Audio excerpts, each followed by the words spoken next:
Mwongeye kwirirwa neza nk'uko bisanzwe murimo kuganira na Emmanuel Uwimana Emmy Simple. Ndacyarimo kubasomera igitabo cyitwa Ikiguzi cy'imbabazi. Ikiguzi cy'imbabazi. Ni igitabo kivuga ku nkuru y'urukundo, true story, inkuru yabayeho. Tumaze gusoma ibice 8 mu bice 12. Ubu rero tugiye kubasomera igice cya 9. Duherukana umurungi amaze kujya gusaba inama cyangwa se kuganira na Keza inshuti ye magara, ayibwira ikibazo yari afite, ingorane afite mu buzima, impamvu afite imyitwarire yahindutse muri sosiyete n'aho yakoraga ku kazi n'ikibimutera.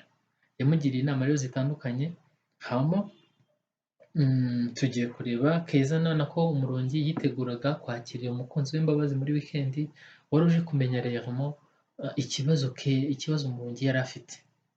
Nimunyemerere rero duhite dukomeza, ntabwo mvuga byinshi kuri ino nshuro, turi buze kubiganiraho kubera ko bino bice byo hagati ni ibice bigari, bisaba rero kwisoma twihuta kugira ngo iminota itaza kuba myinshi. Munyemerere rero dukomerezeho ku gice cya 9. Ubwo duherukana Keza n'umurungi bagiye mu kabari nimugoroba kugira ngo baganire. Mu nzira rero ataha umurungi yasubije inyuma ibiganiro yari yagiranye na Keza. Ntiyamenye igihe yagereye mu rugo. Ijoro ryose yakomeje gusanisha amateka ye na Sugira ndetse na Mbabazi, akumva neza ameze nk'inkuru Keza yari yamubwiye. Yakomezaga kwivugisha ati, Mana yanjye, noneho uru rugamba ndarwikuramo gute koko? Ko natorotse nyinshi, ni ukuri Mbabazi ndamukunda n'umutima wanjye wose. Ni umusore w'umunyamahoro, afite umutima mwiza ntarabona n'undi muhungu uwo ari we wese, kandi sinifuza gutandukana nawe rwose. Sinshobora kwirengagiza imbabazi yangiriye. Mpora nzirikana ko ubuzima mfite n'ibyo maze kugeraho byose mbikesha we. Ariko nanone Sugira dufitanye umwana. Nta na kimwe nshobora gukora ngo mbashe gusibanganya icyo gihango dufitanye. Ikiyongereye kuri ibyo, ndamuzi bihagije rwose, ni umugome. Nako ni inyamaswa mu zindi. Ndamutse mbanye na Mbabazi nta kabuza ntiyazatuma tugira amahoro nk'uko yabimbwiye. Mana y'u Rwanda, ndakwinginze niba ko kubaho, uzumbwire icyo nakora kuri uyu munsi. Iryo joro ryose yongeye kurara muri urwo ruvunganzoka rw'ibitekerezo rumubuza gusinzira. Yongeraga gukoma agatima ku marira Keza ahorana yo kwicuza guhitamo nabi, akumva imbeho mu nda ndetse n'urumeza rwuzuye umubiri wose, akimyoza. Ariko ari nako yigaragura mu buriri. Bukeye abyuka kare yitegura kwakira Mbabazi wazindutse aza kureba umukunzi we icyo yabaye. Yari yikoreye umutwaro ukomeye, ariko uwo musore nta na kimwe yari abiziho. Nubwo mu mutima we yibwiraga ko hari ikidasanzwe cyamubayeho. Yahageze ku gicamunsi, nuko umurungi si ugucacana amwakira nk'undi muntu wese wakira umuntu yari akumbuye. Ariko yakoma agatima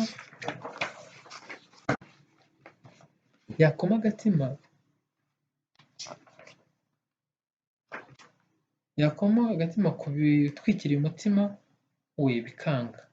Hakaba ubwo yijima rwose, inseko ye ikazimira igatwikirwa n'icyo gihu cyari kibuditse ku mutima. Mu gihe bari bamaze kuva ku meza batangiye kuganira, umurungi amubaza amakuru y'iyo yaturutse, undi nawe amubaza amakuru ya Keza n'umuyobozi we ndetse n'abashuti be bose. Muri ako kanya telefoni birasonnye. Umurungi ayikubise amaso arikanga. umutima ukubitira mu gituza ngo pi, maze ariyumanganya yanga kuyitaba. Nibwo Mbabazi yamubwiraga ati itaba sha, nta kibazo turakomeza kuganira maze mumaze kuvugana n'uwo muntu ugushaka. Undi nawe ati nibagende rwose be kumbihiriza, ntibazi ko nasuwe n'umuntu ubaruta. Ariko umutima waradihaga kuko yari amaze kubona ko ari Sugira uhamagaye kandi ntiyashakaga kumwitaba Mbabazi amwumva. Undi ntiyabyitaho, bakomeza kuganira ariko telefone nayo ikomeza gusona buri kanya. Bigeze aho Mbabazi ati rwose itaba uwo muntu wakomeje kuguhamagara, wasanga agukeneye byihutirwa cyangwa se bakaba ari ku kazi bagukeneye byihutirwa. Mbabazi ntiyari azi impamvu Murongi arimo kwanga kwitaba telefone. Undi yakomeje kwanga maze Mbabazi amubwira ko agiye kumwitaba niba yanze kumwitaba. Undi n'ibimwaro byinshi ndetse bivanze n'ubwoba ati mwitabe. Mbabazi afata telefone akireba asanga iyo nimero nta zina ryari ryanditseho. Ubundi se niko kuvuga ati ubundi se ninde? Iyi nimero ntabwo uyizi? Undi ati mwitabe wumve simuzi. Undi ati ukanga kwitaba umuntu utazi wasanga ari urimo gutabaza? Mbabazi aramwitaba ati alo alo. Undi nawe ati alo. Ryari ijwi ry'umugabo ku mugabo. Mbabazi ati muri bande ko tutabamenye? Undi ati ndi Sugira, umugabo w'Umurungi. Ahubwo se wowe urinde witaba telefone y'umugore wanjye? Mbabazi no kurya iminwa ati njyewe se njyewe? Yakoze ibyo arimo yitegereza Umurungi mu maso ari nako amarira azenga mu maso. Undi ati ni wowe nyine, hari undi mbaza? Umurungi yagiye hehe ko ndimo kumushaka nkaba nakomeje kumuhamagara nkamubura? Mbabazi no kubeshya aramusubiza ati Umurungi ntawe uhari, telefone yayisize ku muriro, naho njye ndi umukozi bakorana.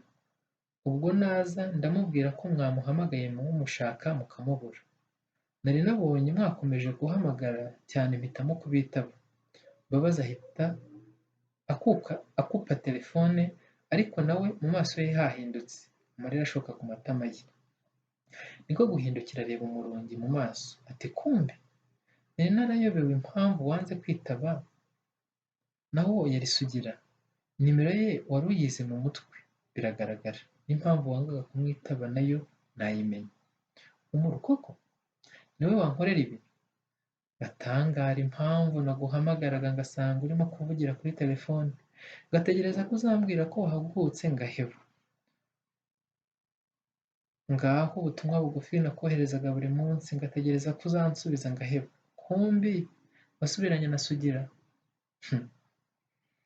Ariko nanjye nkabikeka shenge, ariko koko babivuze ukuri ngo inzira ntibwira umugenzi. Umuru kuki koko wakoze ibi byose? Umurungi yari yamwaye arimo akura imyanda mu nzara nta n'iyirimo, amarira nawe arimo gushoka ku matama. Mbabazi ati ngaho rwose fata umwanya umbwire ikikuri ku mutima, kuko nzi neza ko ibyawe na Sugira twari twarabiganireho kenshi bihagije, kandi ukanyemeza uburyo ntaho mugihuriye, ko yashatse umugore nawe ufite uburenganzira bwo gukunda uwo ushaka. None ni kuki wahinduka mubi? Ni kuki wakwemera kumbabaza umutima koko?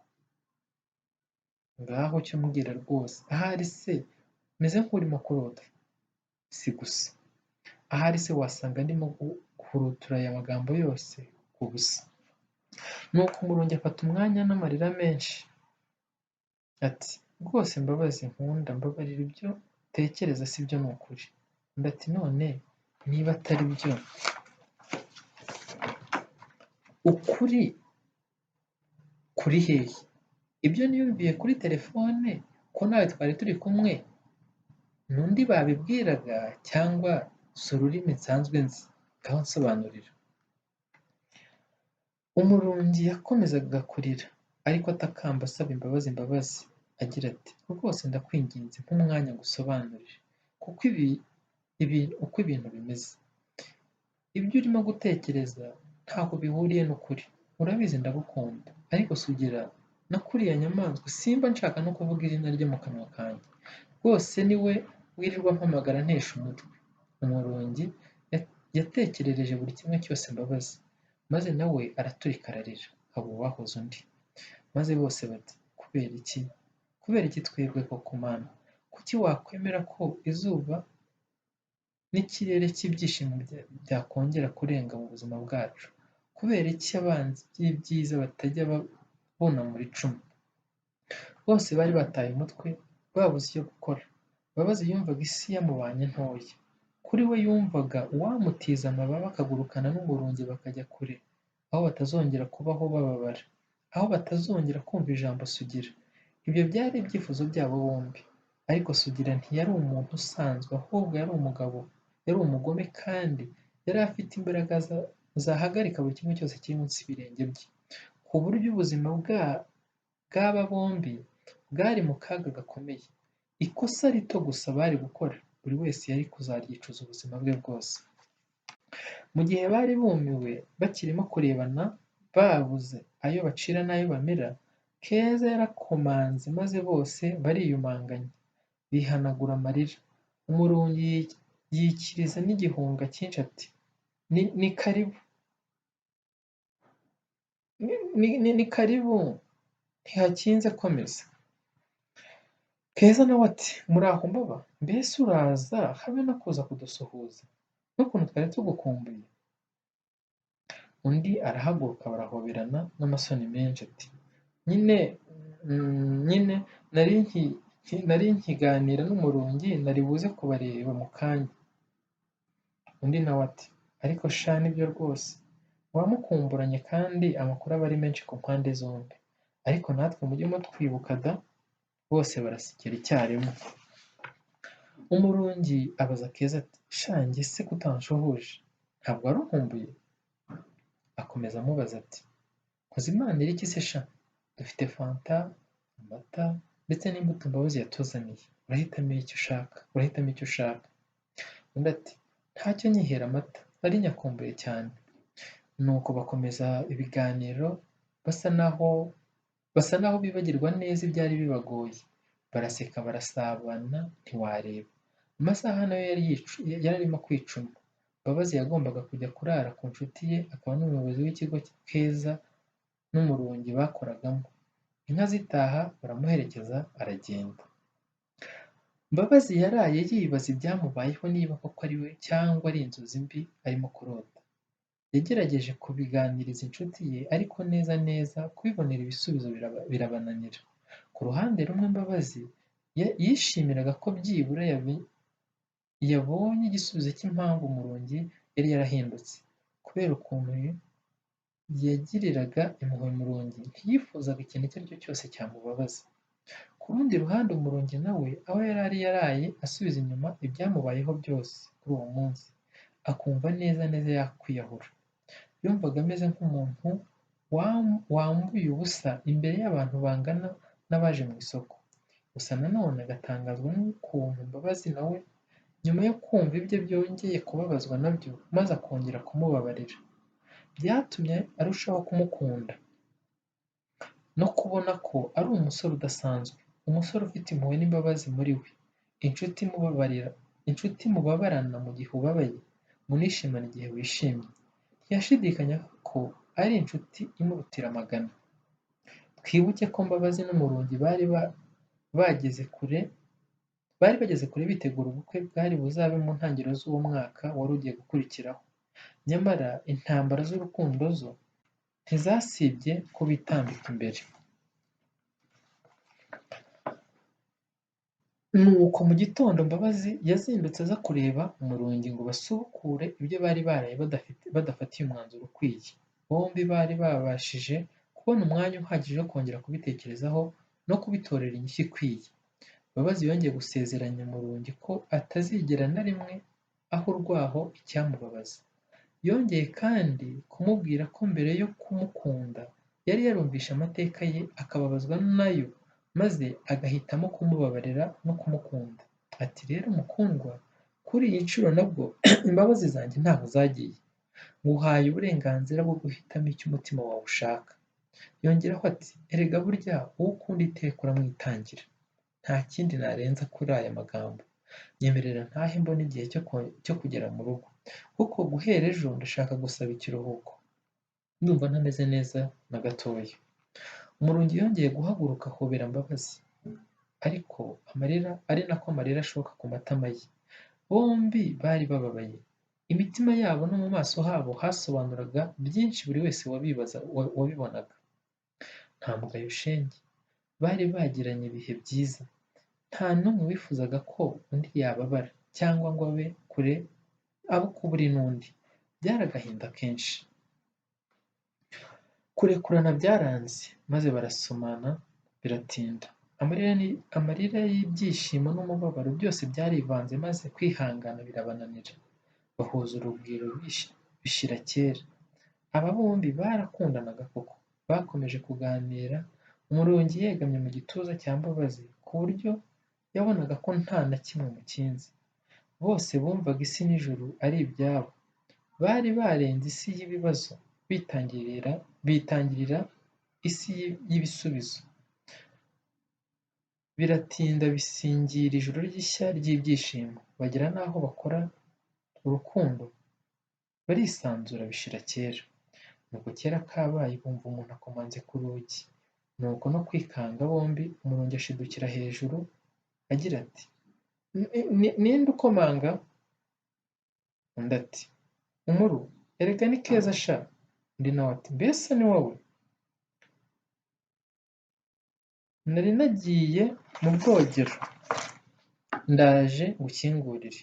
Nuko akenyera eswime ajya kumukingurira. Yicara mu ruganiriro. Umurungi amusiga aho asubira mu bwogero. Hashize akanya Mbabazi nawe asohoka mu cyumba aza yikoroza agira ati mbese ni wowe ke? Undi ati nari nje kureba ko utaragenda ngo nze kugutuma kuri wa murumuna wanjye wiga kuri cya kigo muturanye. Numvaga ntazabona uko mwoherereza amafaranga yo gutaha.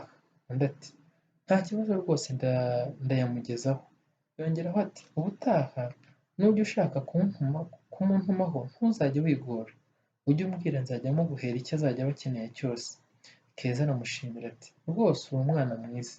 Umurungi yaritomboreye rwose. Abantu nkawe basigaye hake ku isi. Undi araseka ati kubera iki se? Undi ati sha njya ndeba ukuntu abantu babaye babi nkumva ubwoba neza neza. Usanga benshi batunzwe no guhemuka no kwifuriza inabi abandi. Nkibaza icyo bunguka kikanyobera. Mbabazi nawe ati sha nibyo pe, abantu babaye babi ntibifuza ko bagenzi babo bagera ku byishimo. Yewe n'iyo ugize ngo urabahunze bakomeza kugukurikirana paka. Gusa nanone burya turi kuri iyi si nta na rimwe ibyo bizareka kubaho. Kuko burya njye nasanze abantu duteye mu buryo butandukanye. Usanga ibigushimisha atari byo binezeza runaka. Kuko uko ubona ibintu uriya we siko abibona. Cyangwa se akabibona mu bundi buryo. Icyoroha rero ni ukwirengagiza ibi byose ukagerageza gutanga amahoro nubwo byaba bisaba guhara ibyo ukunda n'abo ukunda. Keza ati uvuze ukuri pe. Gusa siko twese tubishobora. Hari aho tugera mu nzira tukananirwa neza neza, ahubwo tukihugiraho gusa tutitaye kubo turimo guhutaza. Mbabazi ati ibyo nibyo rwose, gusa twese tubaye gutyo abatuye isi twamarana twebwe ubwacu. Twese tubaye twishyira hejuru buri wese akumva ko ari uburenganzira bwe bwo gukora iki na kiriya. Abatuye isi bajya bahora mu ntambara zidashira nk'ibyo tujya tubona hamwe na hamwe. Niyo mpamvu hagomba kubaho ubworoherane, ahubwo njye mpora nibaza icyo bitunaniza. Kuko nzi neza ko bidasaba amafaranga, amashuri menshi, ubutunzi n'amatungo, ahubwo bisaba umutima uca bugufi kandi ukunda buri wese nk'uko nawe yumva yakunda. Umurungi abakubise urugi avuye mu cyumba cye, ati ndumva mwaganiriye rwose, biragaragara ko muba mukumburanye cyane. Abandi basekera icyarimwe, ariko bose bavuga bati ibiganiro biba byaryoshye rega. Nuko umurungi ategura ameza arabatumira barasangira, ari nako bakomeza kuganira. Barangije Mbabazi arabashimira abasezeraho baramuherekeza ajya gutega imodoka arataha. Tugeze ku mpera z'igice cya 9, ariko nkibariza ibibazo bikurikira nkunda kubaza abakurikiye ino nkuru cyangwa bazasoma kino gitabo. Ese ari wowe wabyitwaramo gute? Mbabazi yatahanye imitima myinshi. Yari yabonye ko umurungi amukunda kandi atifuza gutandukana nawe rwose. Ariko se Sugira bari buzamuhungire he? Umurungi we se iki kibazo yari buzagikemura ate? Yakundaga Mbabazi n'umutima we wose, ariko afitanye igihango gikomeye na Sugira wari waramubyariye umwana. Sugira yari inyamaswa y'inkazi itaratinyaga kwicisha isazi inyundo. Umurungi yari amuzi bihagije kuko atajyaga ava ku izima. Aba bakunzi bari kubyitwaramo gute? Ndagusaba kuzakurikira igice cya 10 cy'iyi nkuru kandi nizere ko izakuryohera. Niba ushaka byinshi, niba ushaka amakuru menshi, ndagusaba kuzakurikira igice cya 9 nako igice cya 10. Turangije gusoma igice cya 9 cy'iyi nkuru yitwa Ikiguzi cy'Imbabazi. Ni igitabo cyiza kivuga ku nkuru y'urukundo yanditswe na Emmanuel Uwimana, Aimé Saint Paul. Ushaka gukurikira byinshi, ushaka wadusura ku mbuga nkoranyambaga Facebook, Instagram, Twitter, YouTube, ukandikamo Aimé Saint Paul Uwimana cyangwa se Aimé Saint Paul, uzahita utora inyishyu. Turagushishikariza rero kuduha komenti, inyunganizi, uburyo twabasomeramo ibibaryohera. Icyo dushaka ni uko tuzabagenera ibibakwiye nk'abantu dukunda. Murakoze cyane, Imana ibahe umugisha. Ndabakunda. Ciao, peace.